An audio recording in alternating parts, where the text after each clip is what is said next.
పరిశుద్ధులు ప్రియులైన దేవుని పిల్లలందరికీ యేసుక్రీస్తు నామములో శుభవందనాలు తెలియజేసుకుంటా ఉన్నాను. మామూలుగా నరులకి అంటే మనుషులకి రకరకాల కోరికలు ఆశలు ఉంటాయి. కోరిక అంటే మన మనస్సులో ఇది కావాలని మొదలుగా పుట్టడం, ఆ మొదటి పుట్టటాన్ని కోరిక అంటారు. ఆ కోరిక పెరిగి పెద్దయ్యి అది ఆశలాగా అయిపోతుంది. అయితే చాలా మంది చాలా రకాలైన ఆశలు కలిగి ఉంటారు. ఒక్కొక్కరు ఒక్కొక్క టైప్ ఆఫ్ ఆశ అనమాట. అదేంటంటే ఇప్పుడు మన మీద ఆశ పెట్టుకునే వాళ్ళు చాలా మంది ఉంటారు. ఒకసారి నేను చిన్నప్పుడు 10th క్లాస్ చదువుతున్నప్పుడు ప్రీ ఫైనల్స్లో నేను మ్యాథ్స్ బాగా చేసేదాన్ని. అప్పుడు మా టీచర్ ఏమన్నారంటే నువ్వు 100 out of 100 తెచ్చుకోవాలి అన్నారు. అయితే నాకు 98 వచ్చింది. అందులో ఇంకొక అమ్మాయికి 100 వచ్చింది.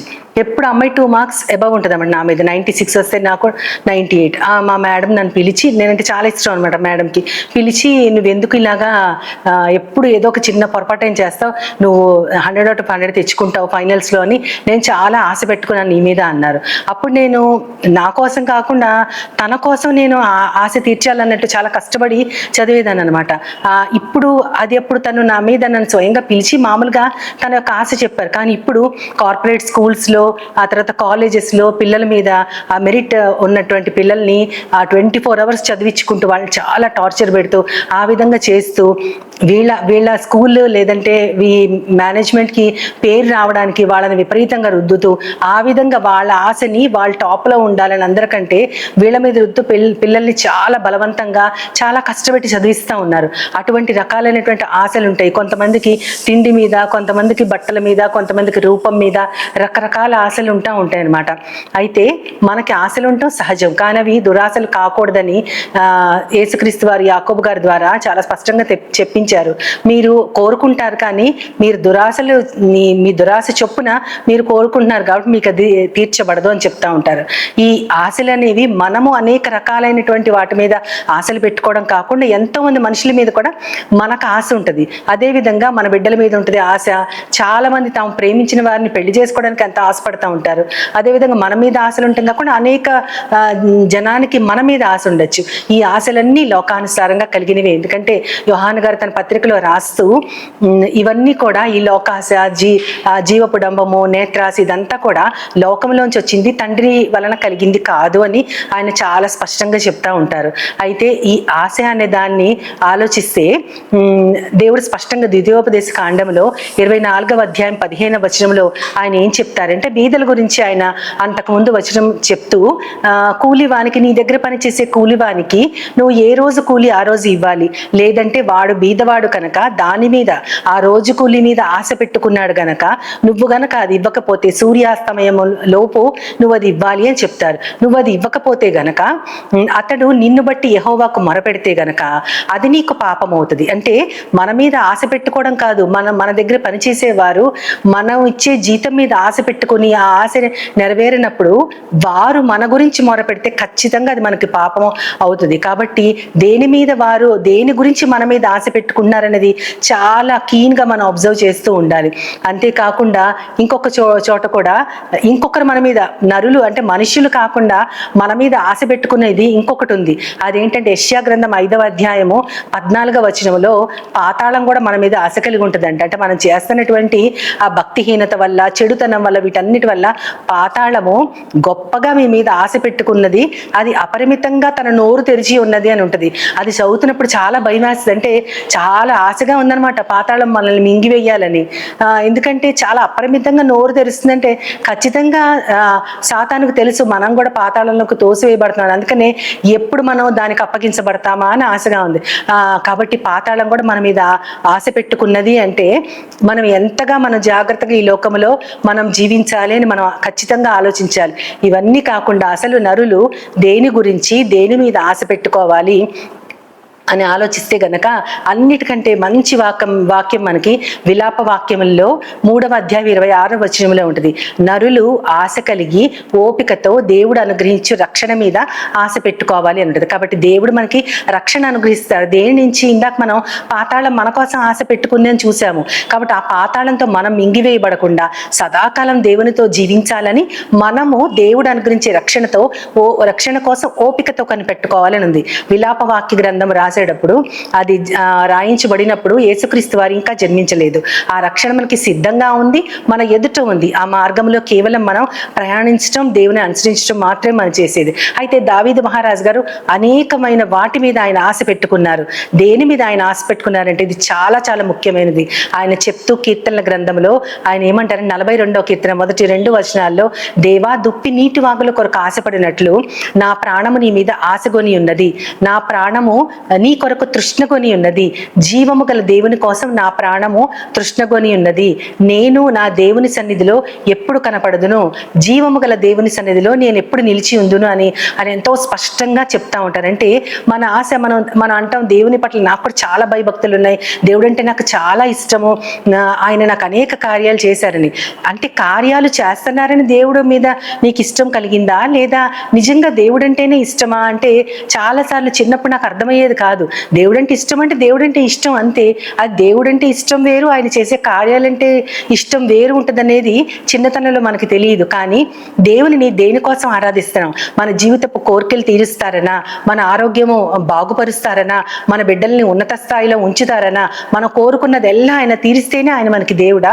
కాదు. కేవలము దేవుని ఆత్మ నుంచి మనల్ని పుట్టించారు, ఆయన జీవం అనే ఆత్మను మనలో ఉంచారు కాబట్టి ఆయనలాగే మనం చేసుకున్నాం కాబట్టి మనకి కేవలము అంటే మన తల్లిదండ్రులు అంటే మనకి భూలోకంలో ఎంత ఇష్టమో అదే విధంగా మనం కూడా దేవుని మీదనే మన ఆశ పెట్టుకున్నాడు. ఎంత అంటే దుప్పి నీటి వాగుల కొరకు ఆశపడినట్లు. అంటే ఆ దుప్పి గురించి నేను ఒక చోట చదివాను, అదేంటంటే అది running and clean and calm running వాటర్స్నే తాగుతుంది, అంటే క్లీన్గా ఉండి ప్రవహించే నీరుని మాత్రమే ఆ దుప్పి తాగుతుంది అని ఒక చోట చదివాను. అంటే ఎంత దూరమైన దాహమైనా సరే ఏదో ఒక నీరుతో సరిపెట్టుకోదంట, స్వచ్ఛమైన అది ఆ పారుతున్న నీరుని తాగుతుంది. అంటే మనం కూడా దేవుని గురించి అలా ఆశపడాలి. ఏదో ఈసారికి దేవుడు నన్ను కనికరించాడు లేదా మళ్ళీ కనికరిస్తాడని కాకుండా కేవలం దేవుని మీదే మన ఆశ పెట్టుకోవాలి. అదేవిధంగా దావీదు గారు రాస్తూ ఆయన దేవుని ప్రసన్నత కోసం నేను కనిపెట్టుకున్నానని 27వ కీర్తనలో చెప్తా ఉంటారు.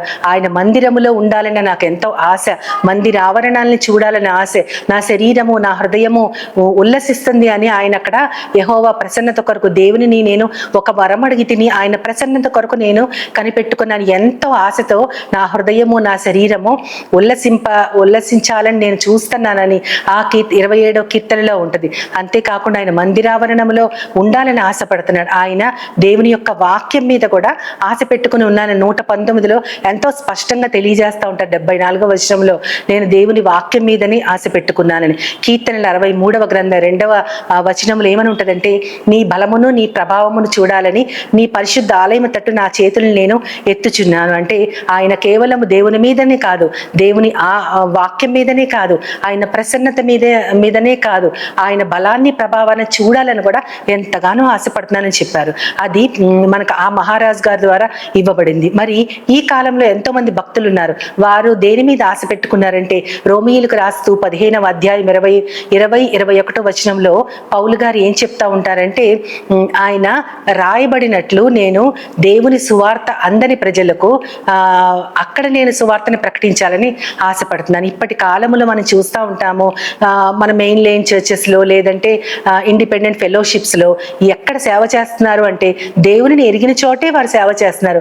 ఎన్నడూ దున్నని బీడు భూముల్ని మీరు దున్నండి అని దేవుడు చెప్తా ఉంటారు ప్రవక్త ద్వారా. అంటే దేవుని తెలియని ప్రజల వద్దకు వెళ్ళే సంస్థలు, అటువంటి సేవకులు చాలా తక్కువ మంది ఉన్నారు. కాబట్టి అలా మనం మార్చబడాలి. అదే పౌలు గారు చెప్తా ఉన్నారు, రాయబడినట్లు సువార్తని ఎరుగని ప్రజల మధ్య నేను ప్రకటించాలని ఆశపడుతున్నానని ఆయన చెప్పారు. అదేవిధంగా పేతురు గారు 2వ పత్రికలో ఆయన 3వ అధ్యాయం 12వ వచనంలో ఏం చెప్తా ఉంటారంటే, ప్రభు దినము కొరకు అంటారు. ప్రభు దినము కొరకు మీరు ఆశతో అపేక్షించండి. అప్పటిదాకా అంటే యేసు ప్రభు దినం వచ్చే వరకు కూడా మీరు ఆశతో అపేక్షించడం మాత్రమే కాకుండా పరిశుద్ధ ప్రవక్తనతో భక్తితో మీరు ఎంతగానో ఆశతో చాలా జాగ్రత్తగా ఉండాలని ఆ 3వ అధ్యాయం 12వ వచనంలో రాయబడుతుంది. తిమోతి గారికి రాస్తూ పౌలు గారు తాను దేనికోసం ఆశపడుతున్నాను అనేది చెప్తా ఉంటారు. అది ఏంటి అంటే అక్కడ తిమోతి గారికి రాసి 2వ పత్రికలో 4వ అధ్యాయం 8వ వచనంలో ఆయన ఏం చెప్తారంటే, నేను విశ్వాసముతో పోరాడుతుని, మంచి పోరాటం పోరాడుతుని, నా పరుగు తొదముట్టించి తిని అని ఉంటుంది అక్కడ. అంటే ఏంటంటే ఆయన కోరిక, ఆయన ఆశ ఏంటంటే నేను నా విశ్వాసాన్ని కాపాడుకోవాలనేది నా కోరిక. ఎందుకంటే నేను అందరికీ ప్రకటించి, ఆయన ఇంకో చోట అంటారు, అందరికీ ప్రకటించి నేను కూడా భ్రష్టుణ్ణి అయిపోతానేమో అని నా శరీరాన్ని నేనే నలగొట్టుకుంటున్నాను అంటున్నారు. అంటే ఆయన ఉపవాసాలు చేస్తూ చాలా తక్కువ ఆహారం తీసుకుంటూ అనేక శ్రమలు కోరుస్తూ తన శరీరాన్ని నలగొట్టుకుంటున్నారు. ఎందుకంటే శరీరాన్ని జయించిన వారు యేసుక్రీస్తు వారు. ఆయన శరీరాన్ని జయించి ఆత్మ ద్వారా మనకు కూడా జీవాన్ని ఇచ్చారు. కాబట్టి మనము కూడా ఈ లోకములో ఈ శరీరము ఇక్కడతో అది దుమ్ము ధూళి అయిపోతుంది కాబట్టి ఆత్మ మాత్రమే దేవుని దగ్గరికి వెళ్తుంది. కాబట్టి శరీర ఆశలకు మనం విలువివ్వకుండా దేవుని పట్ల ఆశ కలిగి ఆయన రక్షణ కొరకు మనం ఓపికతో కనిపెట్టుకుని మనము కూడా దేవుని యొక్క మనకి దావీదు గారు రాస్తా ఉంటారు, నీ కృప కొరకు నేను నిత్యమైన నీ కృప కొరకు నేను ఆశ పెట్టుకున్నాను అని అంటారు. అదేవిధంగా దేవుని కృప మనకు ఆల్రెడీ మనల్ని కమ్మి ఉంది. కానీ దానిలోంచి బయటకు రాకుండా శరీరాశలకు లోబడకుండా మనము కేవలము దేవుని మీదనే ఆశ పెట్టుకుని ఆయన వైపే మన దృష్టి పెట్టి మనము కూడా పౌలు గారిలాగా మన విశ్వాసముతో మనం కాపాడుకోవాలి, విశ్వాసాన్ని కాపాడుకోవాలి. అంతేకాకుండా ప్రభువు దినం వరకు కూడా మనము స్థిరపరచబడాలంటే భక్తి కలిగిన ప్రవర్తనతో నీతితో మనము కనిపెట్టుకుని ఆశతో అపేక్షించాలని పేతురు గారు చెప్తున్నారు. కాబట్టి ఎన్ని రీతిలుగా మన ఆశ దేని మీద ఉండాలి, ఏది మనం సంపాదించుకోవాలని మనకి స్పష్టంగా దైవ గ్రంథం తెలుపుతా ఉంది కాబట్టి మనం కూడా దానిని తెలుసుకుంటూ దానిని అనుసరించి నడవాలని నేను మనందరి తరఫున కోరుకుంటూ ఉన్నాను. చిన్న ప్రార్థన చేస్తూ దేవుని సహాయాన్ని కోరుకుందాం. మహోన్నతుడా, మహాపరిశుద్ధుడు అయిన మా తండ్రి, అనేక మంది మా మీద ఆశ పెట్టుకుంటారు, మేము అనేక వాటి మీద ఆశ పెట్టుకుంటాం. కానీ ఎవరైనా మా మీద ఆశ పెట్టుకున్నప్పుడు మమ్మల్ని గురించి నీతో మొరపెట్టుకున్నప్పుడు అది మాకు పాపముగా ఉండకుండానట్లు మా యొక్క చర్యల్ని మీరు దిద్దండి ప్రభా. నీ యొక్క రక్షణ కొరకు ఆ కాలములో ఓపికతో కనిపెట్టుకున్నారు, కానీ నీ రక్షణ ఎంతో సమీపంగా ఉంది, మా పక్కనే నువ్వు ఉన్నావు తండ్రి ప్రభా. నీ మార్గాలను అనుసరిస్తూ మేము కూడా విశ్వాసాన్ని కాపాడుకుంటూ ఆశతో మా కన్నులు నీ వైపు ఎందుకు చూస్తా ఉన్నాయంటే నీతో సదాకాలము జీవించడం కోసం ప్రభా. అందుకని మేము నీ వాక్యము లోబడుతూ ప్రభా నిన్ను గురించిన ఆశ మాత్రమే మేము కలిగి ఉండాలని నన్ను మమ్మల్ని అందరినీ చేతులకు అప్పచెప్పుకుంటూ నీ ప్రియ కుమారుడు నా ప్రియ ప్రభు యేసుక్రీస్తు వారి ద్వారా కోరి ప్రార్థిస్తున్నాను పరమ తండ్రి. ఆమేన్, ఆమేన్, ఆమేన్. వందనాలు.